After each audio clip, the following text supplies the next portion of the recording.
अगर आप serious JEE aspirant है तो ऐसे क्वेश्चन को आप बिल्कुल भी स्किप मत करिएगा, क्योंकि ये वेरी इंपॉर्टेंट है और इस टाइप के क्वेश्चन जेई मेंस के अंदर नहीं, जेई एडवांस के अंदर भी डायरेक्ट पूछे जाते हैं। तो ध्यान से सुनिएगा, इस क्वेश्चन के अंदर हमें नंबर ऑफ रियल सॉल्यूशन बताना है इस इक्वेशन का। ये इक्वेशन नॉर्मल इक्वेशन नहीं है, इसके अंदर मॉडुलस इन्वॉल्वमेंट है। तो सबसे पहले आप ये देखिए कि मोड को हम कैसे हटा सकते हैं। तो हटाने के लिए हमें जो मोड के अंदर वाला मटेरियल है वो चेक करना पड़ेगा कि पॉजिटिव है कि नेगेटिव है। तो जब आप x इक्वल टू 1 देखोगे ना, x इक्वल टू 1 से बड़े के लिए ये पॉजिटिव आएगा, x इक्वल टू 1 से छोटे के लिए नेगेटिव आएगा। ऐसे ही x इक्वल टू -3 से बड़े के लिए पॉजिटिव, -3 से छोटे के लिए नेगेटिव। तो 1 और -3 को अपन क्या बोलते हैं, इसका क्रिटिकल पॉइंट बोलते हैं। तो इन सभी क्रिटिकल पॉइंट को एक बार नंबर लाइन के ऊपर ड्रॉ कर लीजिए।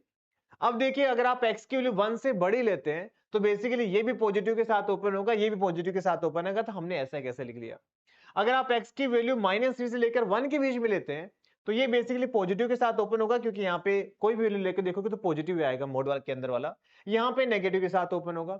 अगर -3 से छोटा लेते हैं तो दोनों के दोनों नेगेटिव के साथ ओपन होंगे। तो सिंपल हमारे पास इक्वेशन आ गई। जब आप इसको सोल्व करोगे तो हमारे पास x की पॉसिबल वैल्यू ही आ गई।